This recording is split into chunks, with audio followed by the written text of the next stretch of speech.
I remember sitting at a table with Pete when I first came into this network as well, and I was trying to figure out what I was trying to do in my first book, and editing it and having no thread running through it, unable to figure it out. And over the course of one dinner, Pete asked these incisive questions that got me thinking and talking, and then said, well, this is what I think your book is about, and echoed it back to me, which became the thesis of the book.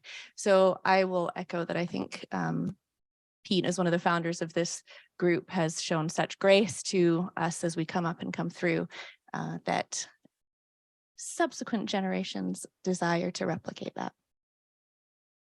Thank you. It's very kind. I know. See, we do like each other. Yeah. Yeah. We just we were fighting, and Easton was getting us in trouble over there. Okay, so let's start talking about how this group started and your role in that. So just a quick history, because you might not know where ecclesiology and ethnography came from.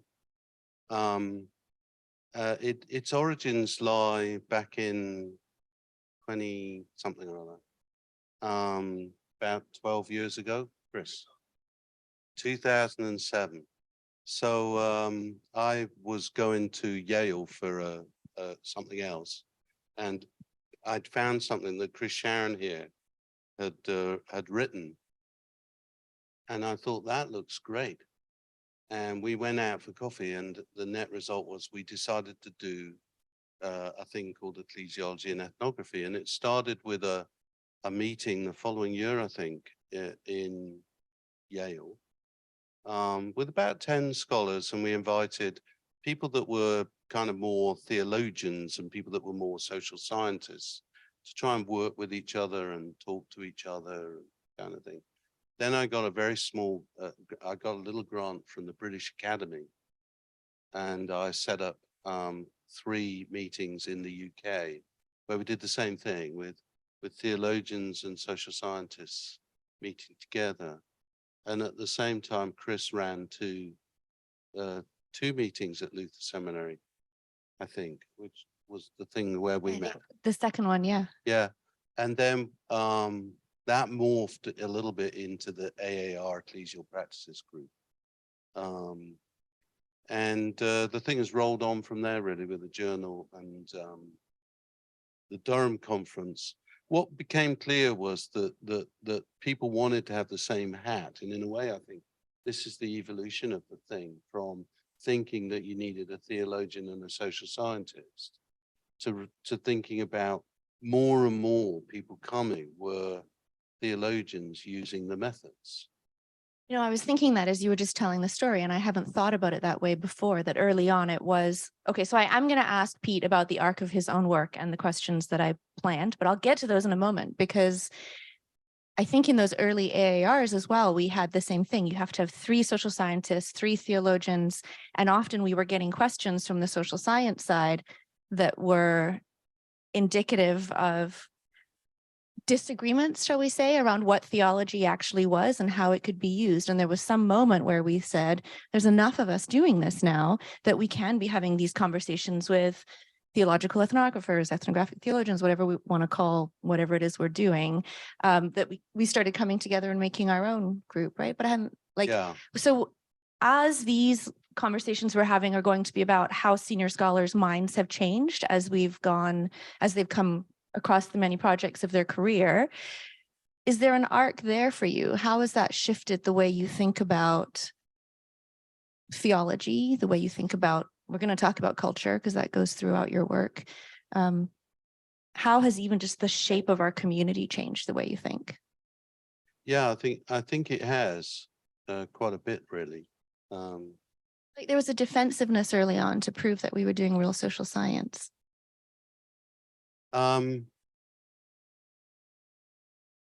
Yeah, I think there was a concern. How do you do this thing with rigor? When I first got into this stuff, I wasn't in a theology department. I was in an education department. And part of my job was to be the ethics person. I was on the committee. What do you call it? IRB? Yeah, it's something else in Canada. Yeah, well, it's called research ethics.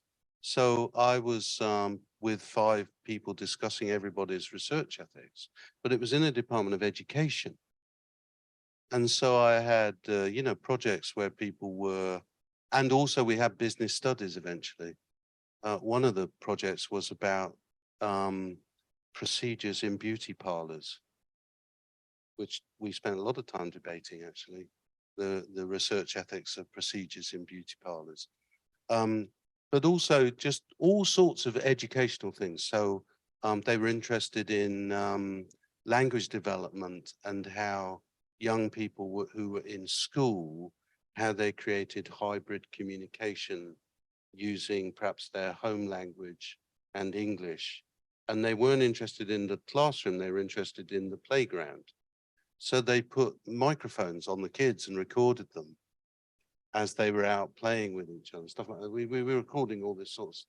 These were the research ethics type things that were coming to us. And what I realized was that in education, people are using qualitative methods in very imaginative and exciting ways. And why can't theologians? So you said we were trying to sort of meet the standard of rigor. Would you say your understanding of rigor then has changed? What makes for an ethnographic approach to theology? What makes it good? What makes it excellent? What are the parameters by which we would assess its strengths? I think it's a live culture discourse around what's expected. And you see that live discourse quite a bit around doctoral theses and doctoral examination, actually. And as we see more theses coming through, our policing of each other, actually, in our system in the UK, you have 2 supervisors, but then you have 2 examiners.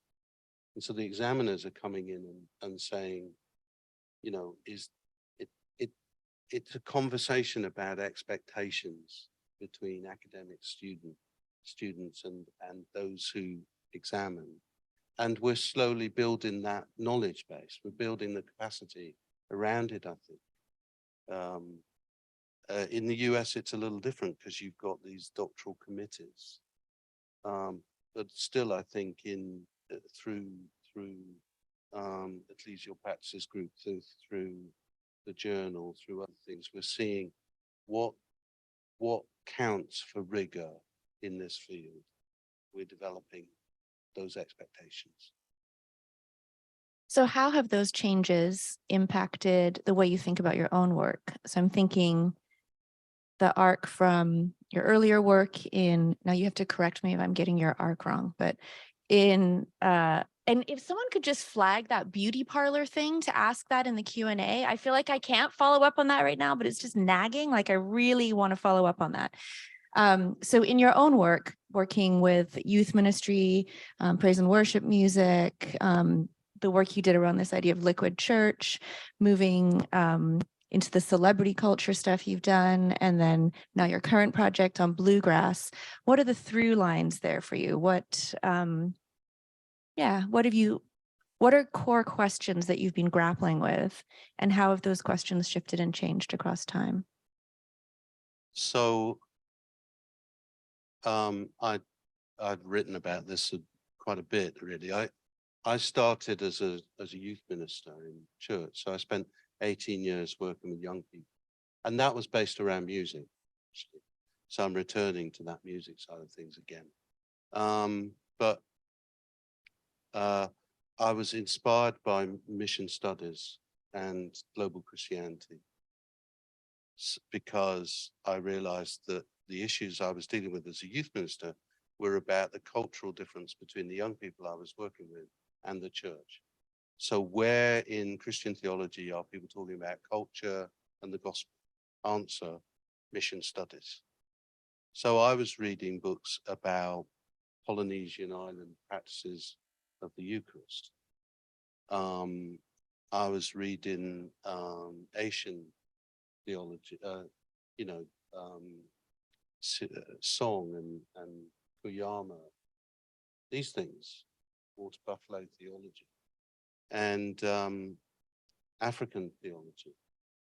Really trying, but I was asking, what can I learn from what they're doing that will relativize the kind of hegemonic view of what Christianity is and how we share it in my country.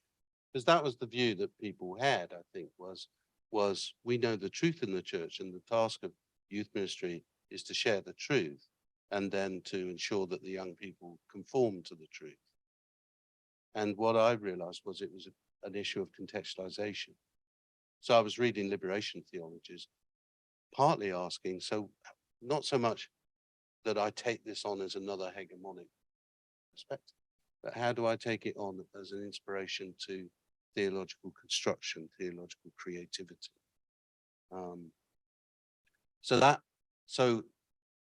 So if you want to draw the threads, one of the key threads is the logic of contextual theology is qualitative ethnographic research. Because to talk about contextual theology as abstract, which actually, ironically, lots of these people were, they were doing kind of very traditional theology. Think about Gutierrez. Quite a traditional theologizing, wonderful stuff, but actually not, they weren't rooted in the lives of people, the lived experience. They were rooted in the lives of people. They were Complicated because the theology and culture is constructed differently in liberation theology than, say, those of us who maybe have come to a qualitative approach through the theories of culture line that goes into, say, Catherine Tanner's work. These are different understandings of culture, which I would imagine then if you're trying to bring culture and theology together, resisting that correlationist model, then you're changing what theology is then too, aren't you? Well, you see, the other thing that was really key that I was reading as well as mission studies was cultural studies, British cultural studies. So thinkers like Stuart Hall, who and fundamental to that was the relationship between cultural representation and cultural forms of identity and processes of production.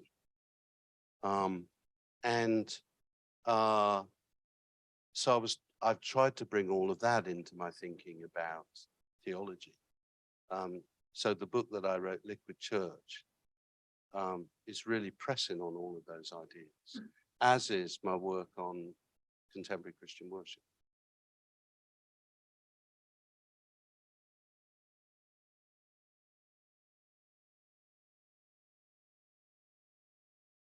So, well, let's go back. So how do you think theology has functioned in your work, or what is theology in your work, or what is the theological? This is a conversation we've had so many times, but I don't know if these guys have heard it before. So how do these different ways of approaching, say, field or the topic of study, how do they shift and change what the theological dynamics of your work are, the elements? I think in the early days when I was drawing on mission studies and contextualization, in a sense, it was an extended conversation about method rather than content.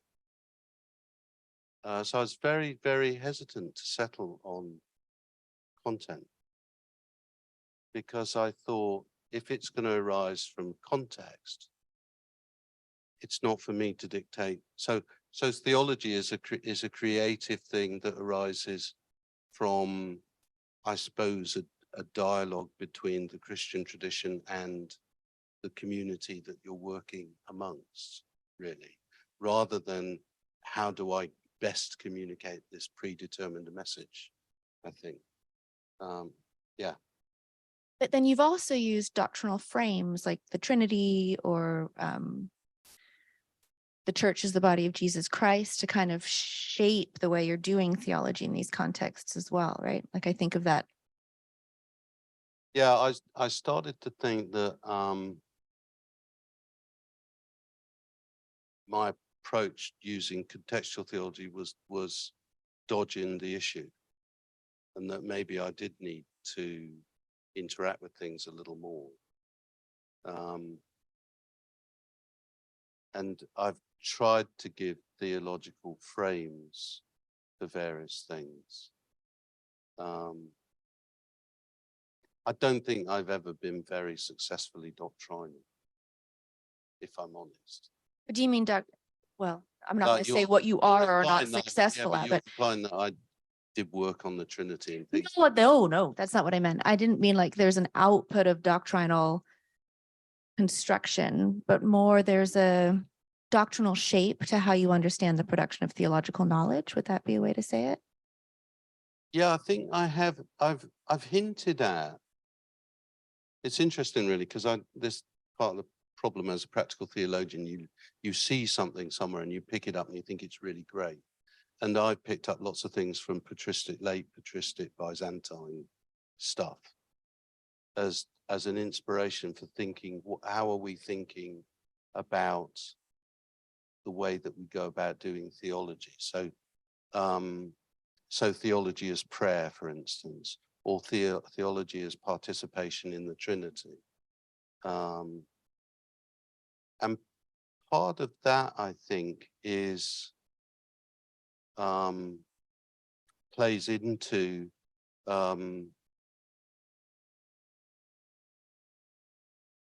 I've been very concerned in writing about practical theology to try and frame practical theology as something that is very nurturing for the practitioner and for somebody that's in church and in ministry. And so if we could talk about practical theology not as a method, but as a spirituality, as a mystical journeying into who God is, that for me has been an important way of thinking about it. And partly to begin to think about an academic journey as not just pursuing rational stuff, but as perhaps something it's about God and God's work in your life and trying to discern God in life and in the world. And if you're trying to discern God in what you're doing, then that's very different than that's involving. It's drawing you into an account of yourself in relation to God and so on. So I so resonate with that because I do experience my life of prayer and worship as sort of the partner testing ground for the ideas I'm trying to work out theologically. And there is this dance between the two. But that can get despairing sometimes as well. Or it's like, what do you do in moments of faith crisis? Does that spill over into crisis in your work? I did not realize the personal turn this was going to take. I know it's the first day. We are going to talk about God this weekend. How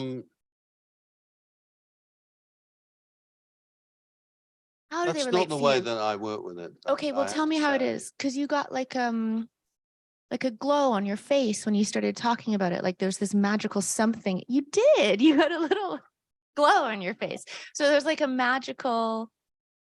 You look like you were going somewhere mystical as you were trying to explain it. Like there's the place where the work connects with the spirit that is not quite articulable or something. What happened there? Well, I think, well, the first thing is, as being a youth minister really shaped the way that I go about my academic work. And the role of being a youth minister, I was trying to solve very practical problems. Why is it that the young people that I meet appear to embrace Christ and spiritual experience, but won't go near the church and don't kick on and continue in faith? That was the conundrum that I was wrestling with. And I think actually youth ministry in the UK is still wrestling. I don't think it's been solved really. So a lot of the projects so my project on contemporary worship music, in a sense, was trying to say, so if the culture of the church is the issue, how do I use cultural studies as a lens through which to look at contemporary worship? And it's interesting actually, because I always thought that I never wrote a methodology chapter in my PhD. But I looked at it again quite recently, and I realized I wrote a really, really long one. The whole thing? No, there's a really massive methodology chapter that's never named as methodology, and I didn't realize it was.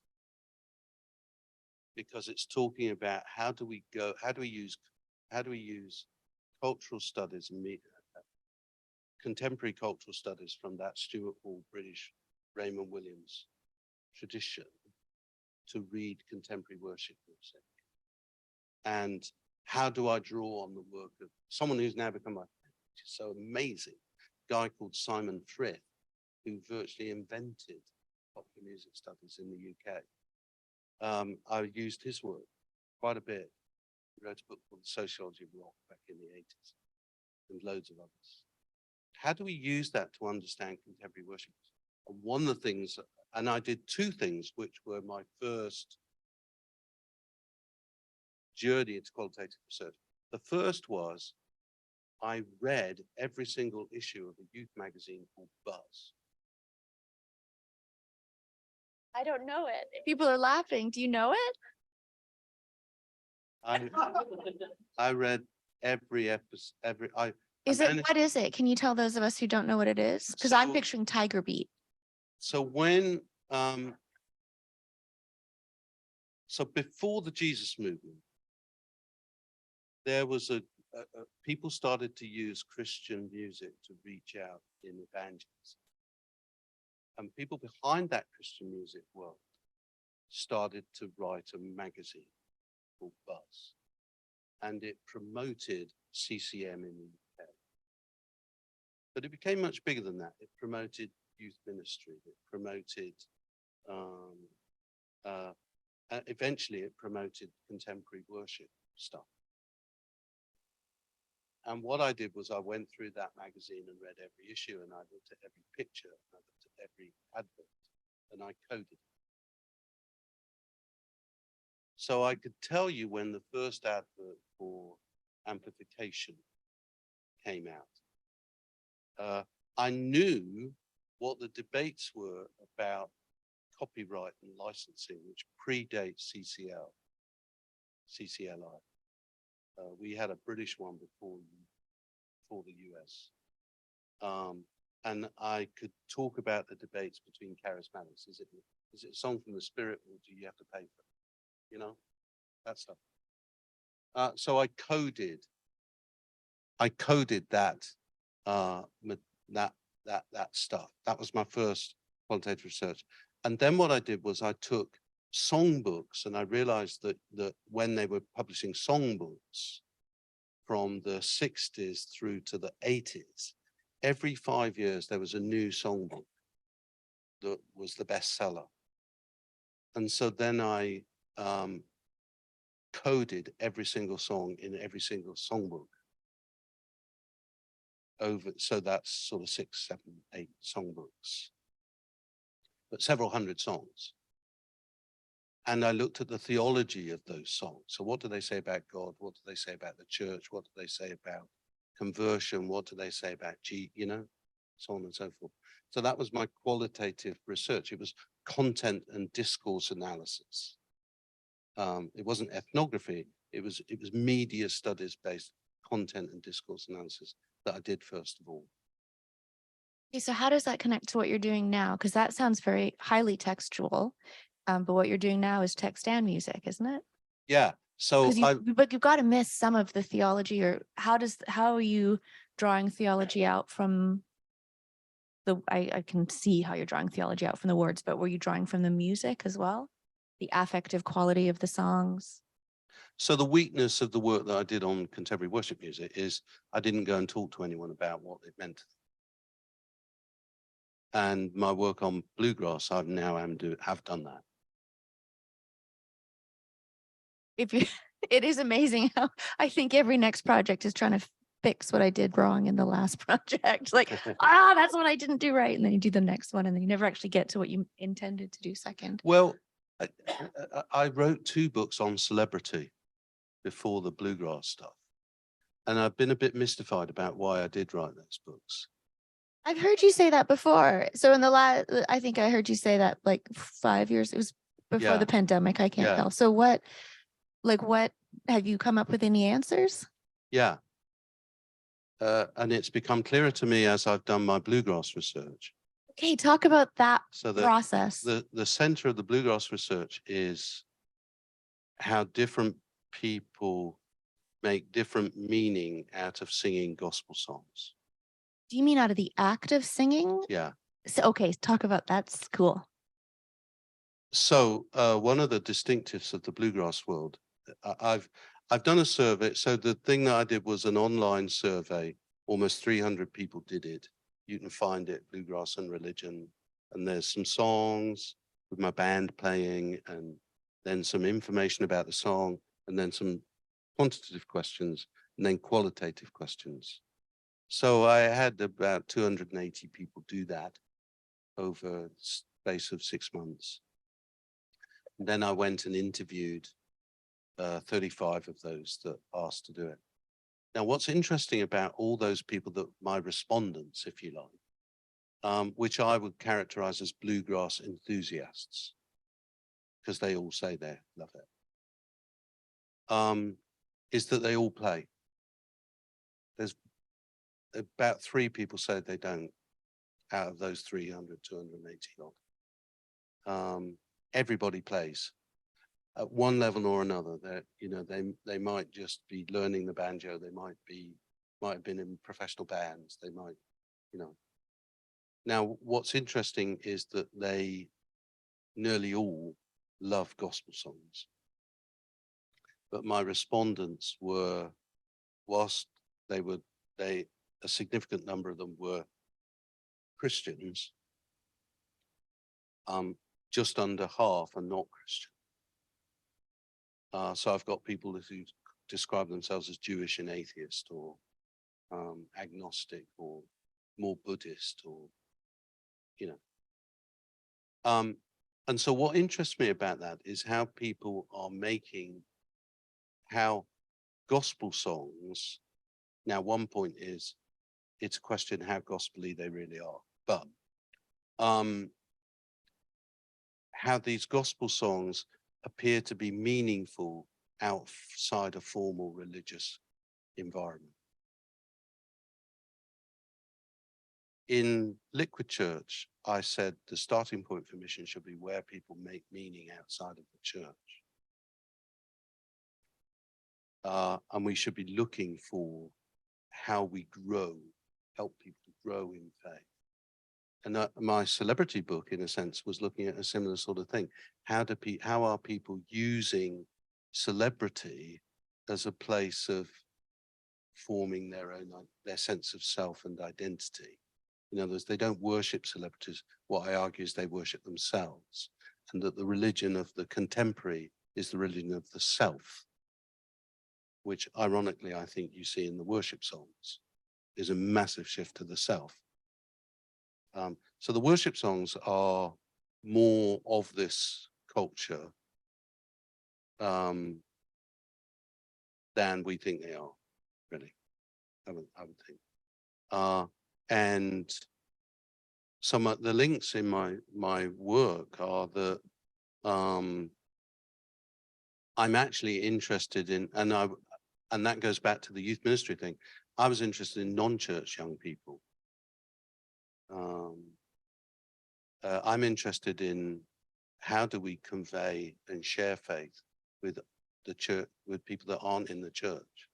And someone was talking about research into, I forget, we were chatting, research into the sharing of faith between parents and young people. Lots of people say that's the key. To me, yeah, it is the key. Of course it is. However, it leaves the 99.9% of young people in Britain out of the loop. So the question is, how do we connect with the 99.9 people that are out of the loop? My answer would be, we need to be looking at the religious meaningful worlds that they already create. You know, the African theology thing, you didn't bring God, God was there before you arrived. And I think that that's the missiological challenge. And so in a sense, I've written about celebrity because I never said any of these things in the book, but actually why I think I wrote about was these religious worlds that people make outside of the church. And I would say the same for the bluegrass thing, that we might need to be thinking about how, and it could be the same for ballet, art, the pilgrimage, the use of church buildings. All of these are places where people non-affiliated religious are finding lived religion. So do you see, I need to open this up in a minute, I know, but Mm. I still have two questions I want to ask. Do you see, what are the differences between people who would identify as Christian and people who wouldn't in the way that the bluegrass makes meaning in their lives theologically? Like I'm thinking of being in divinity school. I can't do the math, but some years ago, and we were sort of doing our, and I say this, like the good liberal, oh, we can't use that word anymore, so we're not going to sing that song, or this is a bad theology song. And there was this, like a lot of the bluegrass songs fell into the bad theology. Like we were singing I'll Fly Away one day and we're like, what just happened? That was not what we wanted to communally think, but I'll Fly Away is so good that we let that one in anyway. And I find, my non-Christian friends don't have some of the same reactions I might have to some of the language in the songs, but the songs are again so good that I don't care. Yeah, how are people making this meaning differently? Like in some ways, I think Christians can get more resistant to these old understandings of God, whereas someone who hasn't tried to do their deconstruction of that language for God doesn't care. Well, there are the minority of people who object to the songs or the content of the songs. Some of those people are Christians who say things like, yeah, I sing them, but it's not my theology. There are some people who are atheists. Can you sing them and them not be your theology? Can you sing them and they not become your theology? Doesn't the act of singing do something? Well, let's get there. Let me finish what I was going to say. Because I think that's where we end up. Yeah. I think there are other people who perhaps are atheists. And there are just a couple of people who say things like, when the songs get too Jesus-y, I have to hold my nose. Or I've eventually said we can't play that song in the band. But the vast majority of people sing these songs, and they, even when they think they're nostalgic and trite, still find that they're moved by it. That's the interesting thing. So what is moving them, do you think? And again, and not just listening to them, but actually performing them themselves. So where Catherine Tanner got to with British cultural studies, I think, was a kind of social constructionist thing. It means what people make of it.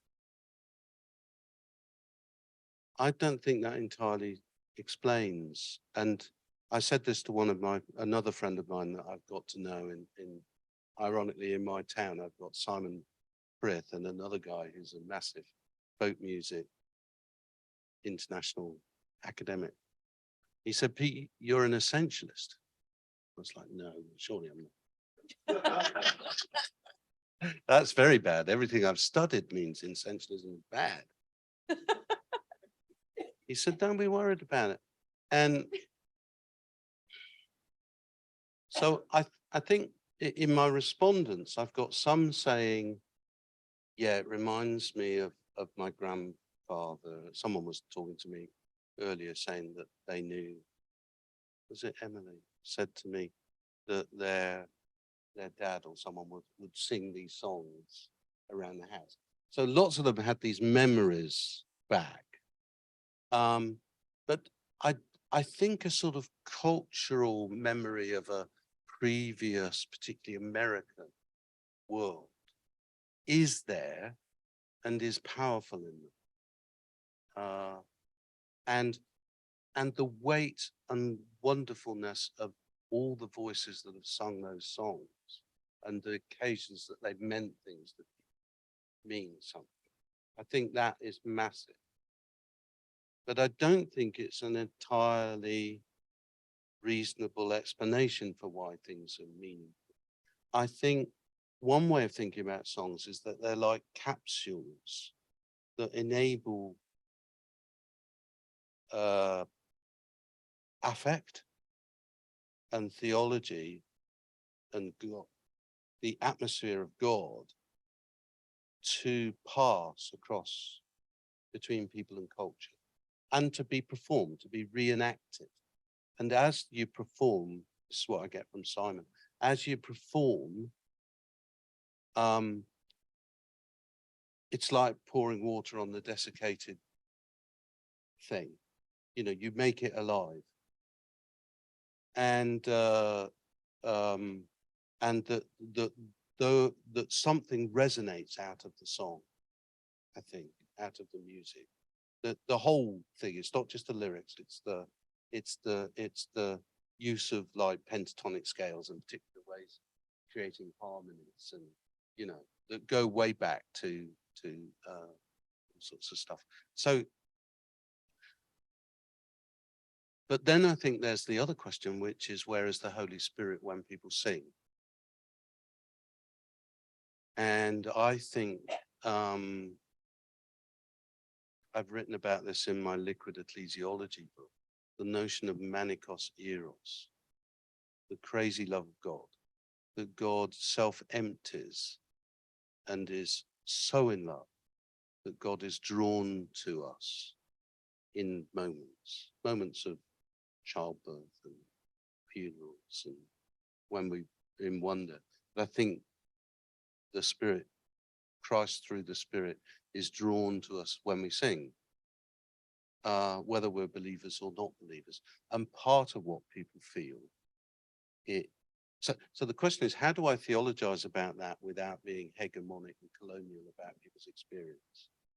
And it needs to be located in love, God's love, free presence. It's not, aha, you are meeting God when you have this experience. But thinking about how something in this is part of our spirit and God's spirit melding something.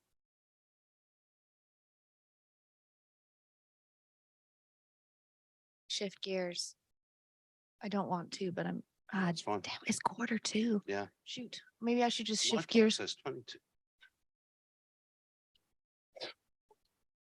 Okay. And people might be hungry. So just one quick I am. question. Yeah, no, I'm a bit too.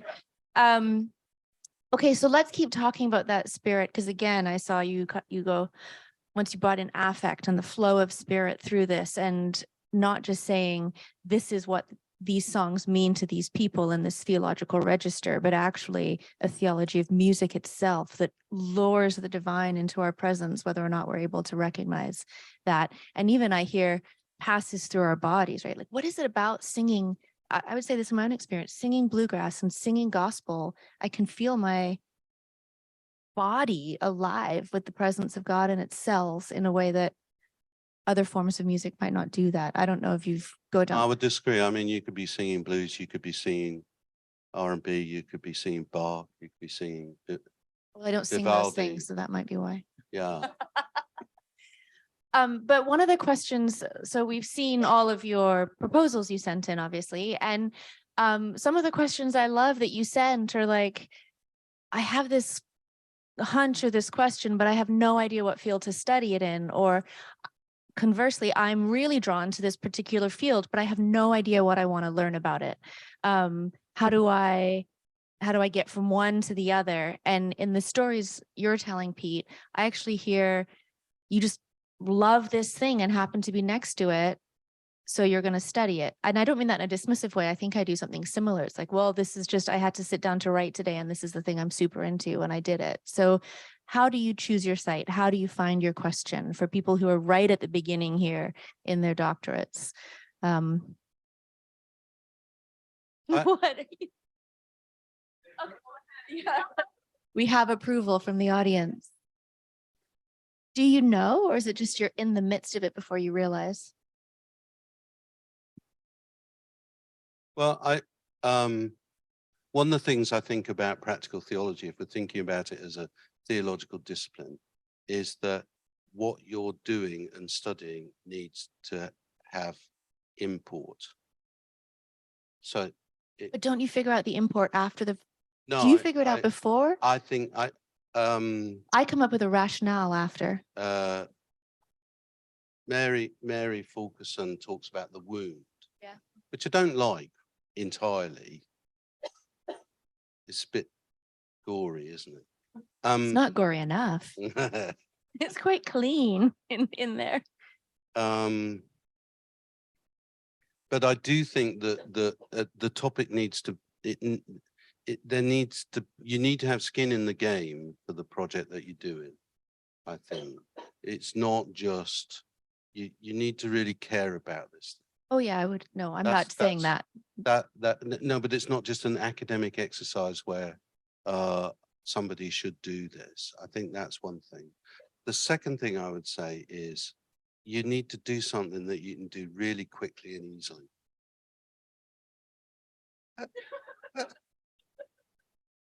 At doctoral level. I genuinely think that because writing the damn thesis is hard enough. And if you're going to spend too long, I mean, for long extended field work, do it postdoc, do it whatever. In a sense, the PhD, I think, is, or doctorate, we have a DTHM in Durham as well. They're like these little cabinet makers pieces that are exquisitely made and that someone would carry around as you see them in antiques places, you know, little exquisitely made cabinets that are just there to show what you can do. And I think for a PhD, you should be thinking that way, ideally, about this, because qualitative research just takes so long. That's why I did the magazines, because no, honestly, and the songbooks, because I used my influence with the Archbishop to get hold of the whole archive of the publishing company, and I had it sat in my office, all of the magazines. I didn't even have to go to a library; they were just sat there. Like I said, it's a thing right there that I'm sitting next to. I'll write about that today. So I could get it really easy. But I do hear in the stories you're telling that you get drawn, because I remember when you started the folk project and I tried to ask you all these questions like, well, why this? What's the question? What's happening? And your response is like, I just want to study folk music right now. I love bluegrass. And but it sounds like that's because you've encountered God in that place. So, you have a sense that God is there in the same way through the youth ministry, through the music. Perhaps there's a witnessing to the divine there that you sense you can unearth and draw out. Yeah, I'm intuitive, so I'll be drawn to something and not know why, and only figure it out later. Yes, I am the same way. It's very frustrating. Yeah. Well, like it's fun, but it just takes forever to realize what you're doing. No? Maybe. Okay. The questions from sorry, I'm monopolizing. Would someone like to ask Pete something? Oh, yeah. What's the question? I want to know everything. What was the question? How did you talking about that specific project? How was the research side bounded? What was, anything and everything you can say. It was about, as far as I remember, embodiment, and it was about the beautician's interaction with customers, and they were wanting to study what makes for good beautician practice and what makes for poor beautician practice, but they wanted to video these procedures, which, as the committee, were wondering, we wanted some assurances about precisely what was going to be video. So we had lots of fun talking about this. Yeah. But then we were also worried about research ethics and the anonymity of the people. Whenever you video, that's a big deal. No. The researcher isn't doing the beautician work. You're videoing the beautician in their practice. Yeah. Any other questions? So a few more minutes before we break. Person is touching really does seem particular to theological ethnography. We assume we're in there, we're the ones doing it because that's such a part of a lot of what we do.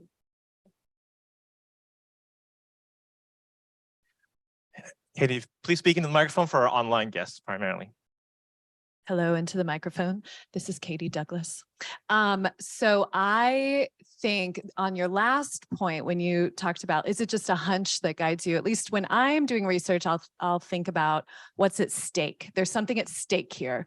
If I find this would change things, or this would shape the way this community sees itself differently, or this would magnify or highlight some beautiful good thing. And it seems in your folk music research, at least, the thing that's at stake is evangelism, sharing the gospel. Like you said, it's not just parents. Don't worry, we can talk about that later. But that what's at stake is a faithful way to share the gospel with people who otherwise are not exposed to the gospel. Would you agree? No, I really wouldn't. And I wouldn't want.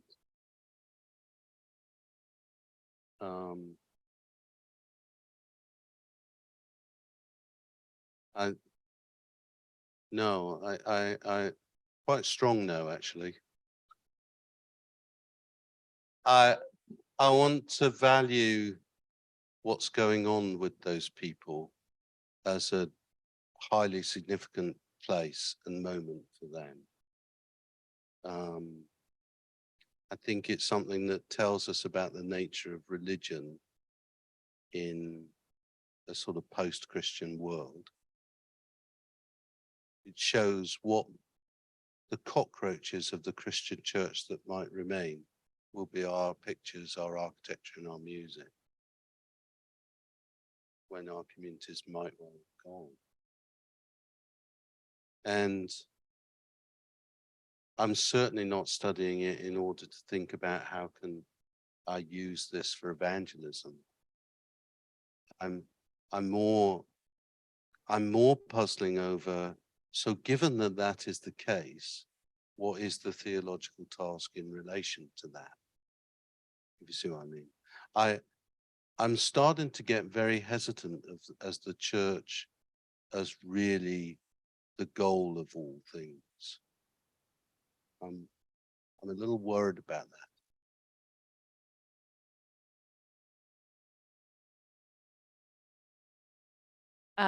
My follow-up question is around, so when I interviewed young adults who were musicians and artists and made music, one of the things that was religiously meaningful to them was they felt like their identity, like who God made them to be, or the truth about who they were, was on display for other people to respond to, and they felt known.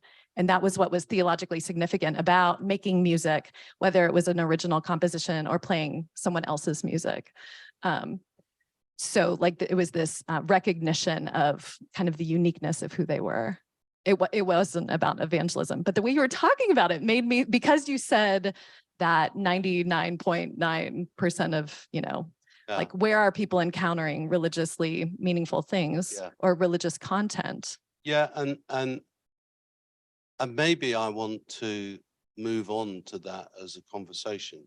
What's the consequence of what I'm finding? And the liquid church thing really anticipates what I would say, I think. I've said it there. But interestingly, there's a significant proportion of my respondents who are committed Christians who see their music making as a form of ministry and evangelism.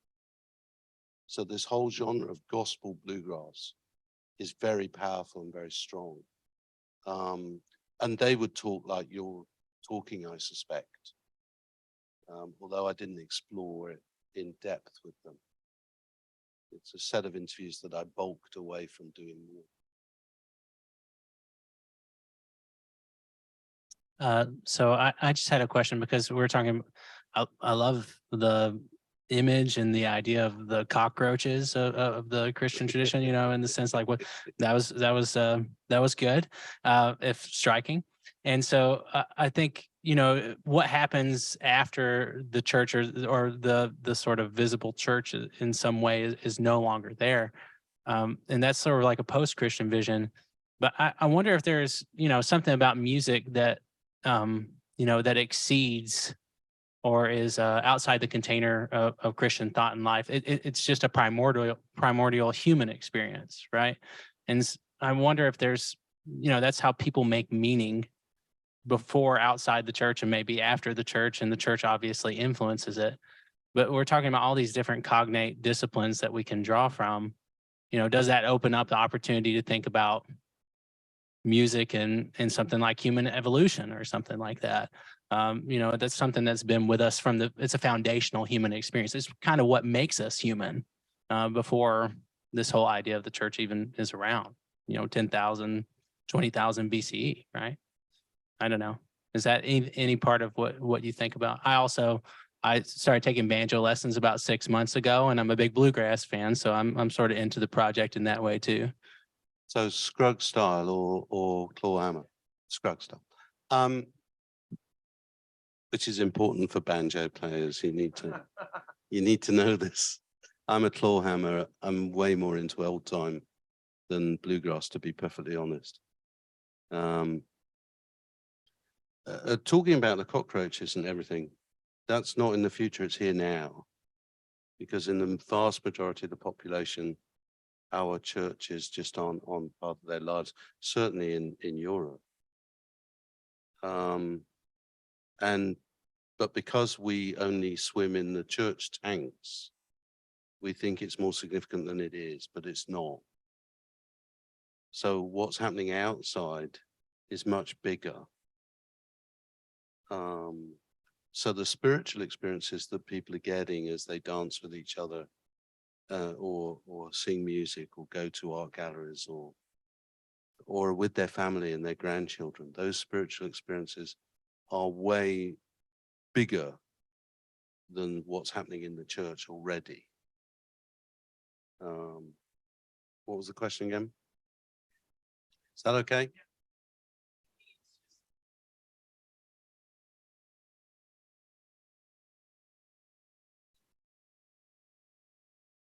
Oh yeah, all what that makes stuff. us human and where is God in some Yeah. ways are very different questions. And at the same time, when we're talking about meaning and Yeah. what it means to be human, where is God? Yeah. All these sort of things. So there are theologians that are talking about music in that sort of a way. Jeremy Begbie's a good example, I think.